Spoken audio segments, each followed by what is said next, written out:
Hi guys, welcome back to our channel after a very long time. இன்னைக்கு நம்ம சேனலில் ரொம்ப இம்பார்ட்டண்ட்டான முக்கியமான விஷயம் பற்றி தான் பார்க்க போகிறோம்.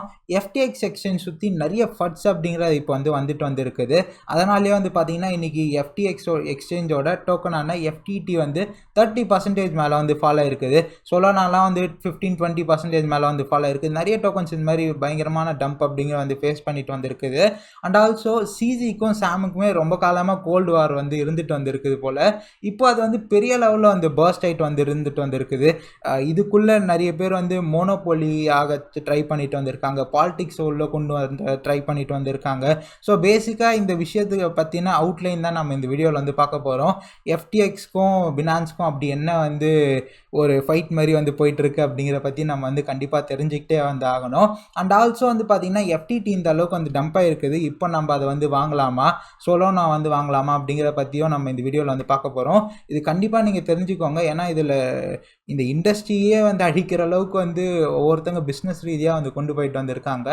அண்ட் இதெல்லாமே சேர்த்து நம்ம ரெகுலரான மார்க்கெட் அப்டேட் வீடியோவும் சேர்த்து இந்த வீடியோவில் பார்க்கலாம்.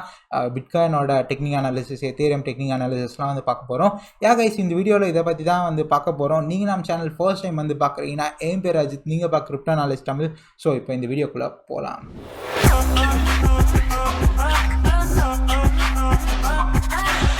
ஓகே கைஸ், நம்ம மார்க்கெட் அப்டேட் பார்க்கறதுக்கு முன்னாடி எஃப்டிஎக்ஸ் ஃபட் பற்றி பார்த்துருவோம். இது அலெக்ஸ் வலைட்டிஸ் அப்படிங்கிற ஒரு த்ரெட் யூஸ் பண்ணி தான் நான் எக்ஸ்பிளைன் பண்ண போகிறேன். இவர் யூஸ் பண்ண த்ரெட்டு எனக்கு கொஞ்சம் யூஸ்ஃபுல்லாக இருந்தது. நிறைய இன்ஃபர்மேஷன்ஸ்லாம் எனக்கு அது மூலயமா கிடச்சிது. இது ரொம்ப இன்ஃபர்மேட்டிவாக உங்களுக்குமே அமையும். நான் டிஸ்கிரிப்ஷன்லேயும் முடிஞ்சால் இது போஸ்ட் பண்ணுறேன் த்ரெட்டோட லிங்க்கை. அண்ட் இது பார்த்திங்கன்னா முகமது ரஷட் அப்படிங்கிறவர் நம்ம டெலிகிராம் குரூப்பில் இருக்கார். அவர் தான் இது ஷேர் பண்ணியிருந்தார். ஓகேங்களா, இப்போது ஃபர்ஸ்ட் ஆஃப் ஆல் பினான்ஸ் பார்த்திங்கன்னா 2017 ஒரு எக்ஸ்சேஞ்சுங்க. அந்த டைமில் பினான்ஸ் மார்க்கெட்குள்ளே, அதாவது இந்த ஸ்பேஸ்க்குள்ளே என்டர் ஆகும்போது அவங்களுக்கு எக்ஸிஸ்டிங்காக இருந்த காம்படிட்டர்ஸ் யாருன்னு பார்த்திங்கன்னா ஆப்வியஸாக பிட்மேக்ஸ் ரொம்ப பெரிய ஒரு எக்ஸ்சேஞ்சு. ஃபியூச்சர்ஸ் ட்ரேடிங்கில் தான், அதில் தான் இப்போவும் நிறைய வேல்ஸ்லாம் பண்ணுவாங்க. அண்ட் ஜெமினி, காயின் பேஸ் இந்த மாதிரி ஒரு சில எக்ஸ்சேஞ்சஸ் அப்போ காம்படிட்டர்ஸாக இருந்தாங்க. எஃப்டிஎக்ஸ் பார்த்திங்கன்னா அப்போல்லாம் கிடையாது. 2019 தான் எஃப்டிஎக்ஸ் ஸ்பேஸ்க்குள்ளே என்டர் ஆனாங்க. பினான்ஸ் பார்த்திங்கன்னா நிறைய ரொம்ப ஸ்மார்ட்டாக அவங்களோட இதெல்லாம் இருந்தனால மார்க்கெட்டிங் ஸ்ட்ராட்டஜிஸாக இருக்கட்டும், பில்ட் பண்ணுறதா இருக்கட்டும், அவங்களோட க்ரோத் ரொம்ப ரேப்பிடாக இருந்தது. நிறைய யூசர் பேஸ் கொண்டு போயிட்டு இருந்தாங்க. 2019 எஃப்டிஎக்ஸ் உள்ளே வந்த உடனே எஃப்டிஎக்ஸுமே பார்த்திங்கன்னா பெரிய லெவலில் அவங்களோட க்ரோத்மே பார்த்திங்கன்னா இப்போ வரைக்கும் பெரிய லெவலில் இருந்துட்டு வந்திருக்குது. ஸோ லேட்டராக ஸ்பேஸ்க்குள்ளே என்டர் ஆன இந்த 2 எக்ஸ்சேஞ்சஸ் தான் இப்போது மார்க்கெட்டோட டாப் லீடர்ஸாக இருக்காங்க. அதை நீங்கள் தெரிஞ்சுக்கணும். அது எப்படி இப்போது ஓகேஎக்ஸ் இருக்குது, ஹியோபி இருக்குது, பிட்மேக்ஸ் அதெல்லாம் கூட இருக்குது. எப்படி பினான்ஸ் நம்பர் 1 செகண்ட் எஃப்டிஎக்ஸ் அப்படின்னா இது வால்யூம் பேசிஸில் டே டு டே எந்த அளவில் வால்யூம் ட்ரேட் ஆகிட்டு இருக்குது அப்படிங்கிற முறையில் தான் கணக்கிடுறாங்க. அதாவது இப்போது இந்த த்ரெட்லேயே பார்த்தீங்கன்னா later on finance $20 billion day to day volume trade ஆகிட்டு இருக்கு. அந்த அளவுக்கு வால்யூம் வர்த்தான ஃபண்ட்ஸ் ட்ரேட் ஆகிட்டு இருக்கு. எஃப்டிஎக்ஸ் 10x டவுனில் இருந்தாலும் இவங்க தான் டாப் 2ல் இருக்காங்க வால்யூம் ஜென்ரேட் பண்ணுறதுல. ஓகேங்களா, நிறைய யூசர்ஸுமே இந்த எக்ஸ்சேஞ்சஸ் ஆப்வியஸாக உண்டு. இவங்களோட வெஞ்சர்ஸ்மே ரொம்ப பெரிய அளவில் இவங்க நிறைய ப்ராஜெக்ட்ஸில் இனிஷியல் ஸ்டேஜஸில் ஃபண்டிங் பண்ணுறது அதெல்லாமே ஓகேங்களா. சரி, இதெல்லாம் செகண்டரி. ஸோ இப்போ வரைக்கும் இது உங்களுக்கு புரிஞ்சிருக்கும் அப்படின்னு நம்புகிறேன். இவங்க இப்போது 2019 எஃப்டிஎக்ஸ் வந்துச்சு. 2019 எஃப்டிஎக்ஸோட க்ரோத் அந்த 2019 அப்புறம் இந்த 2021 புல்ரன்லாம் எஃப்டிஎக்ஸோட க்ரோத் அப்படிங்கிறது ரொம்ப மேசிவாக இருந்தது. அதனால் என்ன பண்ணுறாங்கன்னு பார்த்தீங்கன்னா பினான்ஸ் எஃப்டிஎக்ஸில் $900 மில்லியன் ஒர்த் இன்வெஸ்ட் பண்ணி அவங்களோட ஷேர்ஸ் வாங்குறாங்க. அவங்களோட ஷேர்ஸ் அப்படின்னு இந்த சென்ஸ் எஃப்டிடி டோக்கனாக டிப்ரைவ் பண்ணுறாங்க. So $900 million finance FTX invest பண்ணுறாங்க. ஓகேங்களா, இதுதான் கடிவாளம் அப்படின்னு கூட சொல்லலாம். ஸோ இது அந்த டைமில் எப்படி சொல்லியிருக்காருன்னா, சிஜி இது normal investment cycle. So FTX ஒரு க்ரோயிங் எக்ஸ்சேஞ்சு, அதனால் அவர் இன்வெஸ்ட் பண்ணுற மாதிரி இது பண்ணியிருக்காங்க. பட் இது பார்த்தீங்கன்னா ஒரு ரொம்ப பெரிய ஒரு கடிவாளம் கூட சொல்லலாம். எஃப்டிஎக்ஸ் இப்போ ஃபர்தராக என்ன இருக்குன்னா, இப்போது இண்டஸ்ட்ரியோட டாப் லீடர்ஸாக இருக்கனால ஆப்வியஸாக மோனோபோலி இந்த மார்க்கெட்டில் அட்டைன் பண்ண தான் பார்ப்பாங்க. இப்போது எஃப்டிஎக்ஸோட இந்த ஃபவுண்டர் பார்த்தீங்கன்னா சாம் பார்த்தீங்கன்னா பை பர்த் அமெரிக்கன்னு. இப்போது பினான்ஸ் எடுத்துக்கும் போது சிஜி பார்த்தீங்கன்னா அவர் ஒரு சைனீஸு. ஆல்சோ எஃப்டிஎக்ஸ் வந்து இன்னும் பெரிய லெவலில் மாஸாக இன்னும் பெரிய லெவலில் பொட்டென்ஷியல் வந்து அன்லீஷ் பண்ணி பெரிய லெவலில் கொண்டு போகணும் அப்படிங்கிறதுக்காக சாம்க்கு டெஃபினட்டாக வந்து பாலிடிக்ஸில் இன்ட்ரெஸ்ட் வந்து உண்டு. பைடனோட கேம்பெயினில் கூட சாம் வந்து பார்த்திங்கன்னா பெரிய லெவலில் ஒரு டோனராக வந்து இருந்தார். ஸோ அதனால் ஏன் அந்த அளவுக்கு பாலிடிக்ஸ்லலாம் இந்த இன்ட்ரெஸ்ட் காட்டுறாருன்னா ஆப்வியஸாக இந்த ரெகுலேட்டரி இதுலலாம் அவங்களுக்கு கொஞ்சம் சப்போர்ட் வந்து இருந்ததுன்னா எஃப்டிஎக்ஸோட க்ரோத்துமே ரொம்ப பெரிய லெவலில் வந்து இருக்கும். ஸோ அதனால் சாம் வந்து பார்த்திங்கன்னா பைடனோட கேம்பெயின்லையுமே கொஞ்சம் பெரிய லெவலில் ஒரு டோனராக வந்து இருந்தார். மில்லியன்ஸ் ஆஃப் டாலர்ஸ் வந்து அந்த இதில் வந்து ஸ்பெண்ட் பண்ணியிருந்தார். ஓகேங்களா, இது எல்லாமே மோனோபோலிக்கான விளையாட்டு தான். அப்போது வந்து 2021 சிசி வந்து $900 million வந்து எஃப்டிஎக்ஸில் இன்வெஸ்ட் பண்ணதுமே சரி, இப்போ சாம் வந்து பைடனோட கேம்பெயினில் பெரிய ஒரு மேஜர் டோனராக இருக்க விரும்பினதுமே சரி, பண்ணதுமே வந்து சரி, எல்லாமே வந்து மார்க்கெட்டில் மோனோபோலி அட்டைன் பண்ணுறது தான். அண்ட் ஆல்சோ இப்போ ரீசெண்டாக வந்து பார்த்திங்கன்னா சாம் வந்து டிஃபை எல்லாம் வந்து பார்த்திங்கன்னா மொத்தமாக காலி பண்ணுற அளவுக்கு வந்து ஒரு சில ரெகுலேட்டரி ஐடியாஸ்லாம் ட்விட்டரில் வந்து போஸ்ட் பண்ணியிருந்தார். அதுக்கப்புறம் நிறைய பேர் இன்டர்நெட்டில் கிரிப்டோ என்த்யூசியாஸ்டாக இருக்கணும், கிரிப்டோ இன்ஃப்ளூயன்சஸ்லாம் அவர் சேர்ந்து வந்து பேஷ் பண்ணிட்டு வந்துருந்தாங்க. ஸோ இது வந்து டிஃபையோட நேச்சருக்கே அகெயின்ஸ்ட்டு, டிஃபையை மொத்தமாக வந்து காலி பண்ண வந்து பார்க்குறீங்க, இந்த மாதிரி ரெகுலேஷன்ஸ்லாம் வந்துச்சுன்னா இந்த ஸ்பேஸ்க்கே வந்து பெரிய இழிவாக வந்து அமையும் அப்படிங்கிற மாதிரிலாம் வந்து சொல்லிட்டு வந்து இருந்தாங்க. ஸோ இப்படி தாங்க வந்து போயிட்டு வந்து இருந்தது. இப்போ சாம் வந்து எதுக்கு வந்து ரெகுலேஷன்லாம் வரன்னு நினைக்கிறாரு, எதுக்கு வந்து கவர்மெண்ட்க்கு வந்து சப்போர்ட் பண்ணி இந்த மாதிரி பாலிடிக்ஸ்லாம் வந்து ஈடுபடுறாரு, காரணம் என்னன்னு வந்து பார்த்தீங்கன்னா எஃப்டிஎக்ஸ் வந்து நெக்ஸ்ட் ஸ்டெப்புக்கு வந்து கொண்டு போகலாம். சேம் டைம் வந்து பினான்ஸ் வந்து கீழே போய்டும் இல்லையா. ஸோ இவங்க வந்து பாலிடிக்ஸ் அவங்களோட இதில் வந்து மர்ஜ் பண்ண. ஸோ இதுதாங்க நீங்கள் இந்த த்ரெட் வந்து படிங்க, ரொம்ப இன்ட்ரெஸ்டிங்காக வந்து இருந்தது, ரொம்ப யூஸ்ஃபுல்லாக வந்து இருக்கும். ஓரளவுக்கு உங்களுக்கு வந்து இந்த ஐடியா அப்படிங்கிறது வந்து கிடச்சிருக்கும் அப்படின்னு நம்புகிறேன். ஸோ அப்போ அக்வயர் பண்ண இந்த $900 பில்லியன் வந்து இன்வெஸ்ட் பண்ணியிருந்தார் இல்லையா. இப்போ எஃப்டிடி வந்து நான் ஓப்பன் மார்க்கெட்டில் செல் பண்ண போகிறேன் அப்படின்னு வந்து சிசி வந்து ஓப்பனாக ஒரு ஸ்டேட்மெண்ட்டே வந்து விடுறாரு. ஸோ கிட்டத்தட்ட இங்கே வந்து பார்த்தீங்கன்னா ஸோ இங்கே ஒன் பை ஒன்னாக இவர் வந்து பாயிண்ட் பண்ணியிருக்காரு. ஃபர்ஸ்ட் வந்து சாமோட ப்ரொபோசல்ஸ், இது வந்து ஒரு மேஜரான ஒரு இதுவாக வந்து இருந்தது. ஸோ ஒன் பை ஒன்னாக இதெல்லாம் சேர்ந்து தான் இப்போ வந்து ஒரு பெரிய ஃபட்டாக வந்து அமைஞ்சிருக்குது. ஸோ அவர் ப்ரப்போஸ் பண்ண இந்த கிரிப்டோ ரெகுலேஷன்ஸ் இது வந்து டிஃபைக்கே அகெயின்ஸ்டாக வந்து இருந்து இந்த ஸ்பேஸ் பெரிய அளவில் வளர விடாத மாதிரி இருந்தது. So Sam suddenly and enemy of crypto, அந்த அளவுக்கு வந்து ப்ரொஜெக்ட் ஆயிடுச்சு கிரிப்டோ மக்கள் மத்தியில். ஓகேங்களா, செகண்ட் என்னன்னு வந்து பார்த்தீங்கன்னா காயின் டெஸ்க் வந்து ஒரு ஆர்டிக்கல் மாதிரி வந்து இது போஸ்ட் பண்ணியிருந்தாங்க. அது வந்து $14.6 billion in assets on the Alameda எஃப்டிஎக்ஸோட இன்வெஸ்டிங். ஆமாம் தான், அலமெடா ரிசர்ச் வந்து சொல்லியிருந்தேன் பார்த்தீங்களா, அதுவுமே வந்து பார்த்தீங்கன்னா எஃப்டிஎக்ஸ் தான். ஸோ அவங்களோட ஓவரால் இந்த அவங்களோட பேலன்ஸ் ஷீட்டில் இருக்க அந்த ஃபண்ட்ஸ் வந்து மேஜராக எஃப்டிடி டோக்கனாக தான் வந்து இருக்குது. ஸோ அது வந்து இல்லிக்விடாக வந்து இருக்குது, லிக்விடாக வந்து இல்லை. எஃப்டிடி டோக்கன் மூலியமாக தான் அந்த அளவுக்கு வேல்யூவேஷன் அவங்க வந்து அட்டைன் பண்ணியிருக்காங்க அப்படிங்கிற மாதிரிலாம் வந்து போட்டிருந்தது. அந்த மாதிரி வந்து அந்த ஆர்டிக்கிள் வந்து இருந்ததுங்க. இதுவுமே ஒரு மேஜரான ஒரு ஃபட்டாக வந்து அமைஞ்சிருந்தது. இதுவே ஒரு மேஜரான ஒரு ஃபட்டு, ஏன்னா அவங்களோட பேலன்ஸ் ஷீட்டில் இருக்குது மொத்தமே எஃப்டிடி டோக்கன்ஸாக தான் வந்து இருக்குது. ஸோ இது வந்து ரொம்ப இல்லிக்விடாக வந்து இருக்கனால நிறைய யூசர்ஸ் ஆல்ரெடி நிறைய பேர் வந்து எஃப்டிஎக்ஸ் வந்து ரெகுலர் பேசிஸில் யூஸ் பண்ணுறவங்க, அதில் ஃபண்ட்ஸ் வச்சுருக்கவங்களாம் பயங்கரமாக வந்து பயந்துருப்பாங்க. அதுக்கு நெக்ஸ்ட் வந்து பார்த்தீங்கன்னா அப்போது சிசி வந்து அக்வயர் பண்ணார் பார்த்தீங்களா எஃப்டிஎக்ஸில் கொஞ்சம் இன்வெஸ்ட் பண்ணி. ஸோ அந்த இது வந்து கொஞ்சம் கொஞ்சமாக நாங்கள் வந்து செல் பண்ண போகிறோம் அப்படிங்கிற மாதிரி அவர் வந்து கொஞ்சம் அதை பற்றி வந்து ட்வீட்லாம் வந்து பண்ணியிருந்தார். ஸோ அவர் வந்து ஓப்பன் மார்க்கெட்டில் செல் பண்ணால் அது கண்டிப்பாக எஃப்டிடி வந்து பெரிய லெவலில் ப்ரைஸ் ஜம்ப் ஆகிறதுக்கான கண்டிப்பாக சான்சஸ் வந்து இருக்குன்னு இல்லை. அப்போ 2021 $900 billion கொடுத்து கொஞ்சம் ஷேர்ஸ் வந்து டெப்ரைவ் பண்ணியிருந்தார் இல்லையா சிசி வந்து.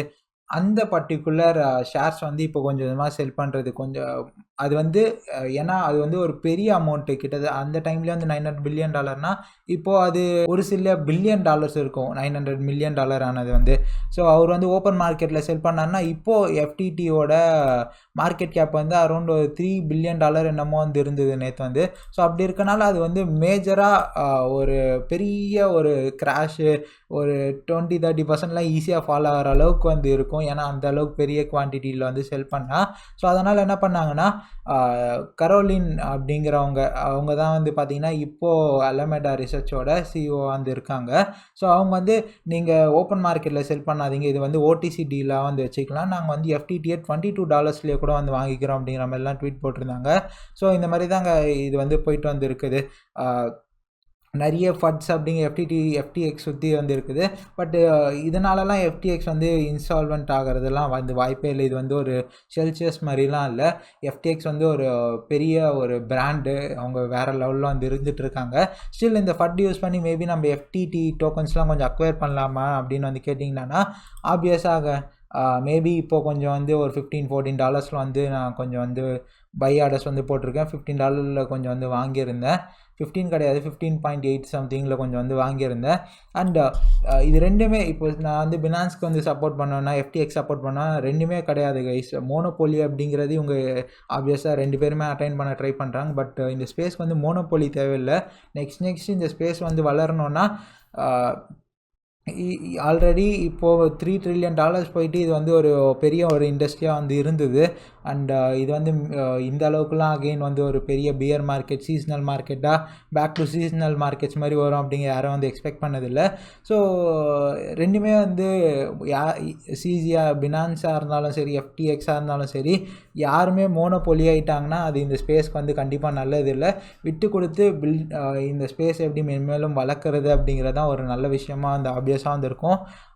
ஸோ 2 பேருமே வந்து பார்த்திங்கன்னா பிஸ்னஸ் ரீதியாக மோனோபோலி அட்டைன் பண்ண தான் வந்து ட்ரை பண்ணுறாங்க. இது மூலயமா அது கிளியராக வந்து தெரியுது. சரி, நம்ம ஃபர்தராக இப்போது மார்க்கெட் அப்டேட் வந்து பார்ப்போம். அண்ட் நான் ஒரு மேஜரான ஒரு விஷயம் சொல்ல மறந்துட்டேன் கைஸ். ஆல்சோ சிசி வந்து இன்னொரு விஷயமும் வந்து சொல்லியிருந்தாரு. நாங்கள் பினான்ஸ் வந்து பார்த்தீங்கன்னா லூனாலேயே ஒரு பெரிய லெசன் வந்து கற்றுக்கிட்டோம். ஏன்னா இந்த எஃப்டிடி டோக்கன் செல் பண்ணுறதுக்கு அவங்க வந்து இதை வந்து ஒரு ஸ்டேட்மெண்ட்டாக வந்து கொடுக்குறாங்க. லூனாவில் ஒரு பெரிய லெசன் வந்து கற்றுக்கிட்டோம். லூனா ஒரு பெரிய பிளாக் செயின் ப்ராஜெக்ட், அது எங்களால் முடிஞ்ச எல்லா சப்போர்ட்டும் வந்து பண்ணியிருந்தோம். பட் லூனா கம்ப்ளீட்டாக இன்சால்வன்சி வந்து ஃபேஸ் பண்ணி மொத்தமாக இப்போ காலி ஆகிடுச்சு. ஸோ அதே மாதிரி எஃப்டிஎக்ஸும் வந்து காலி ஆகிறதுக்கான சான்சஸ் வந்து இருக்குது. அதனால தான் நாங்கள் எங்ககிட்ட இருக்க அந்த பொசிஷன்ஸ் வந்து லிக்விடேட் பண்ணுறோம் அப்படின்னு வந்து சொல்கிறாரு. ஸோ இது வந்து கம்ப்ளீட்டாக அவர் வந்து கம்பேர் பண்ணுறாரு பார்த்தீங்களா, லூனாவையும் எஃப்டிஎக்ஸையும் வந்து. ஸோ இதுவுமே வந்து ஒரு பெரிய ஒரு ஃபட்டாக வந்து அமையுது. இதுக்கு மேலே யாராலையும் அவங்களோட காம்படிட்டர்ஸ் வந்து நாக் பண்ண முடியாது. ஸோ டைம் கிடைக்கும்போது கரெக்டாக வந்து நாக் பண்ணியிருக்காரு. ஓகேஎக்ஸோட ஃபவுண்டருமே வந்து பார்த்தீங்கன்னா இது ரிலேட்டடாக இவங்க அடிச்சுக்கிறத பார்த்து ட்வீட் பண்ணியிருக்காங்க. If unfortunately FTX becomes another Luna, nobody in the industry can benefit from the accident, including Binance. Both customers and regulators will lose some confidence about the whole industry. ஆப்வியஸாக இது வந்து உண்மை. ஸோ லூனாவே வந்து ஒரு பெரிய லெவலில் ஒரு இம்பேக்ட் அப்படிங்க க்ரியேட் பண்ணியிருந்து நிறைய பேரோட லைஃப்ஸ் போயிடுச்சு, லைஃப் சேவிங்ஸ் போச்சு. ஸோ அப்படி இருக்கனால இது கண்டிப்பாக யாருக்கும் நல்லது வந்து இல்லை. மோனோபோலி அட்டைன் பண்ண நினைக்கிறது பினான்ஸ்க்கு மேபி அவங்களோட பிஸ்னஸ் ரீதியாக அது வந்து ஒரு விஷயமா அவங்களுக்கு மேபி இருக்கலாம். பட் இந்த ஸ்பேஸ் மென்மேலும் வளர்கிறதுக்கு வந்து பார்த்திங்கன்னா இந்த மாதிரி நிறைய ப்ராஜெக்ட்ஸ் இன்சால்வன்சி ஃபேஸ் பண்ணுறது, எக்ஸ்சேஞ்சஸ் வந்து பேங்க்ரப்சி ஃபேஸ் பண்ணுறது எல்லாம் கண்டிப்பாக நல்ல விஷயம் இல்லை. நெக்ஸ்ட்டு இந்த ஸ்பேஸ் வளரணுன்னா பில்ட் பண்ணுறதுலையும் அண்ட் ஆல்சோ ஓரளவுக்கு கோஆப்ரேட்டிவாக இருந்து இந்த மாதிரி அடிச்சிக்காமல், குழந்தைத்தனமாக அடிச்சிக்காமல் இருக்கிறதுலையும் தான் இருக்குது.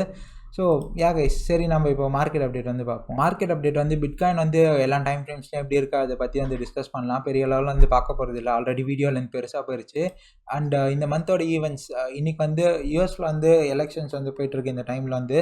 அண்ட் ஆல்சோ வந்து பார்த்திங்கன்னா November 10 அன்றைக்கி வந்து month to month basis, year to year பேசிஸில் சிபிஐ இண்டெக்ஸ் நம்பர்ஸ் வந்து வரும். அதுவுமே மேஜராக ஒரு இம்பேக்ட் வந்து இருக்கும். இந்த மந்த்தே நிறைய ஈவெண்ட்ஸ் வந்து இருக்குங்க. எஃப்ஓஎம்சி மினிட்ஸ், அப்புறமா பிபி, அது இதுன்னு ஏகப்பட்ட ஈவெண்ட்ஸ் வந்து இருக்குது. ஸோ பார்த்து வந்துருங்க. அண்ட் இப்போது பிட்காயின் வந்து ஓரளவுக்கு ஓகேவாக இருக்கான்னா கண்டிப்பாக வந்து இல்லை. லோயர் டைம் ஃப்ரேம்ஸில், ஹையர் டைம் ஃப்ரேமில் பெரிய மூவ்ஸ் அப்படிங்கிறதுல சைட்வேஸ் அப்படிங்கிற மாதிரி தான் வந்து இருந்துட்டு வந்து இருக்குது. அண்ட் இப்போது ரீசெண்டாக இப்போ நம்ம வீக்லி டைம் ஃப்ரேம் போகலாம். மந்த்லியில் பெருசாக வந்து மூவே இல்லையே. ஒரு கிட்டத்தட்ட 100 நாளாக சைட்வேஸில் தான் வந்து இருந்துட்டு வந்திருக்கோம். மேக்ஸிமம் ஹையாக வந்து இருந்தது வந்து இந்த 25,200 அண்டு லோ வந்து பார்த்திங்கன்னா இந்த ஒன்ஸ் இங்கே பெரிய ஃபால் இருந்தது பார்த்தீங்களா, $17,600 அதுதான். அண்ட் அதுக்குள்ளேயே நிறைய ரேஞ்சஸ். இப்போ வீக்லிலேயே கூட வந்து பார்த்திங்கன்னா இந்த இடத்துல ஒரு எஃப்இஜி வந்து ஃபார்ம் ஆகிருந்தது. அதுக்கப்புறம் சரி ஓரளவுக்கு டெய்லிலேயும் வந்து பார்த்திங்கன்னா higher lows higher highs create பண்ணுற மாதிரி இருக்கே அப்படின்னு நான் கூட $26,000 போகும் அப்படின்னு வீடியோ போட்டிருந்தேன். பட் ஃபுல்லாக இது என்ன பண்ணுன்னா பம்ப் ஆகலை சைட்வேஸ் தான் போயிட்டு வந்துருக்குது. வீக்லிலையுமே வந்து பார்த்திங்கன்னா ஒரு புல்லிஷ் எஃப்இஜி வந்து கிரியேட் பண்ணியிருந்தது, இந்த இடத்துல ஃபார்ம் பண்ணியிருந்தது. ஸோ அதனால் மேபி கொஞ்சம் கொஞ்சமாக 26K போகும் அப்படிங்கிறத என்னோட எக்ஸ்பெக்டேஷனாக இருந்தது. But bitcoin decided to go sideways அப்படிங்கிற மாதிரி தான் வந்து இருக்குது ஓகேங்களா இப்போதைக்கு வந்து. ஸோ டெய்லிலையுமே வந்து சத்தியமாக பார்க்கறதுக்கு நல்லா இல்லை கைஸ், அதுதான் உண்மை. ஏன்னா இங்கே வந்து பாருங்களேன், higher highs and higher lows form பண்ணுற மாதிரி ஓரளவுக்கு வந்து இருந்தது. இந்த இடத்துலையுமே வந்து ஏகப்பட்ட வீக்ஸ் அந்த அளவுக்கு வந்து ஸ்ட்ராங்கான கேண்டில்ஸ் வந்து ஃபார்ம் ஆகலை. இந்த இடத்துல வந்து பார்த்திங்கன்னா ஸ்ட்ரக்சர் அகெயின் வந்து ஓரளவுக்கு ஹையர் லோ வந்து ஃபார்ம் பண்ணுற மாதிரி இருந்தது. டே டைம் ஃப்ரேம்லையாக இருக்கட்டும், ஹார்லி டைம் ஃப்ரேம்ஸ்லையாக இருக்கட்டும், இங்கே வந்து ஸ்ட்ரக்சர் வந்து பிரேக் ஆகிருக்குது. பார்ப்போம் இன்றைக்கி டே எப்படி க்ளோஸ் ஆகுது அப்படிங்கிறது. ஆல்சோ வந்து இன்னும் 2 நாளில் வந்து அந்த சிபிஐ இண்டெக்ஸ்லாம் வந்து வரப்போகுது. ஸோ இது எல்லாமே ஒரு மேஜர் இம்பேக்ட் வந்து க்ரியேட் பண்ணலாம். சிபிஐ இண்டெக்ஸ் வரும்போது நம்மளுக்கு இன்ஃப்ளேஷன் எந்த அளவுக்கு இருக்குது அப்படிங்கலாம் வந்து தெரியும். ஸோ அது மூலயமா மார்க்கெட் வந்து அப்கமிங் இந்த குவார்ட்டரில் எப்படி க்ளோஸ் ஆகிறதுக்கான சான்சஸ் இருக்குது அப்படிங்கிறத வந்து தெரியும். இப்போதைக்கு மார்க்கெட் பார்க்கறதுக்கு நல்லா இல்லை, இன்னும் டவுன் சைடு தான் வந்து இண்டிகேட் பண்ணிகிட்டு இருக்கு. நான் பொட்டன்ஷியலாக அப்கமிங் என்னெல்லாம் வந்து எதிர்பார்க்குறேன் அப்படின்னு வந்து பார்த்தீங்கன்னா $18,700 அப்படிங்கிற வந்து எக்ஸ்பெக்ட் பண்ணுறேன். எப்போ அகைன் வந்து புல்லிஷாக வந்து இருக்கலாம்னு வந்து பார்த்தீங்கன்னா 21,500 பிரேக் பண்ணி மேலே போனால் தான் கைஸ்.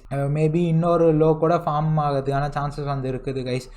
எனக்கு தெரிஞ்சு இதுதான் என்னோட இதில் வந்து பார்க்கும் போது வந்து தெரியுது. என்னோட பாயிண்ட் ஆஃப் வியூ நான் வந்து ஷேர் பண்ணுறேன். இன்னொரு பொட்டன்ஷியலான லோ கூட வந்து போகிறதுக்கான சான்சஸ் வந்து இருக்குது. அந்த அளவுக்கு தான் வந்து இருந்துட்டு வந்து இருக்குது. இப்போ நம்ம எத்தேரியம் பார்க்கலாம். எத்தேரியமும் ஆப்வியஸாக அதுவுமே வந்து அந்த அளவுக்கு ஸ்ட்ராங்காலாம் வந்து இல்லை கைஸ். ஒன்ஸ் இந்த 1,250 லூஸ் பண்ணிருச்சுட்டானா மேபி ஆல்ரெடி நம்ம பார்த்த லோஸ்லாம் $1,000 கீழே $900 அதெல்லாமே வந்து பார்க்க சான்சஸ் வந்து ரொம்ப அதிகம்.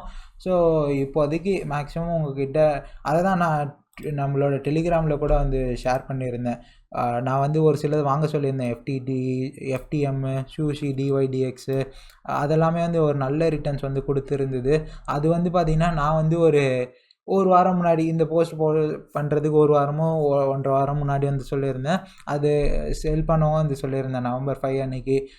இன்றைக்கி வந்து மார்க்கெட் நல்லா வந்து ஃபால் ஆகிட்டு வந்து இருக்குது. கைஸ் இப்போதைக்கு இருக்க இது தான். நான் வந்து கொஞ்சமாக வேணால் FTTயும் நான் வேணால் கொஞ்சம் வந்து பை பண்ணலான்னு கொஞ்சம் வந்து பை பண்ணியிருந்தேன். அதுவுமே ஒரு 5% அந்த மாதிரி பம்ப் ஆச்சுன்னா வந்து செல் பண்ணிடலாம் தான் வந்து பார்த்துட்டு வந்துருந்தேன். FTT ஆல்ரெடி வந்து கொஞ்சம் ஓரளவு பம்ப் ஆயிடுச்சு கைஸ். நான் வாங்கினதுலேருந்து நான் கொஞ்சம் வந்து ஒரு $15.8 நம்ம வந்து வாங்கியிருந்தேன். இப்போ $18 போயிடுச்சு. ஆனால் நான் $17 கொஞ்சம் வந்து விற்றுட்டேன். அது வந்து கொஞ்சம் அதிகமாக வந்து வாங்கியிருந்தால பாதி செல் பண்ணிட்டேன். இதுக்கு மேலேயும் கீழே போக சான்சஸ் வந்து இருக்கலாம் அப்படின்றதுக்காக. பட் FTT ஒரு நல்ல இன்வெஸ்ட்மெண்ட் தான். நீங்கள் வந்து ப்ளூ சிப் மாதிரி பார்க்குறீங்க, எனக்கு வந்து ஒரு 10x ஒரு 5x வந்தாலே போதும் அப்படின்னு நினைக்கிறீங்கன்னா FTT ஒரு நல்ல இன்வெஸ்ட்மெண்ட்டு. பிலோ $15 $10 வந்து போச்சுடான்னா இந்த பியர் மார்க்கெட்டோட பாட்டமில் ஆப்வியஸாக வந்து வாங்குங்க. அண்ட் போல்கடாட் பற்றி சொலோனா பற்றிலாம் நான் நெக்ஸ்ட் வீடியோஸில் வந்து பேசுகிறேன். இந்த வீடியோவில் இவ்வளோ தான் கைஸ் நான் ஷேர் பண்ண நினச்சது. அடுத்த வீடியோவில் உங்களுக்கு என்ன வேணும் அப்படிங்கிறத கமெண்ட் பண்ணுங்கள். See you guys tomorrow with another video. Until then, CK is signing off from here. Bye bye.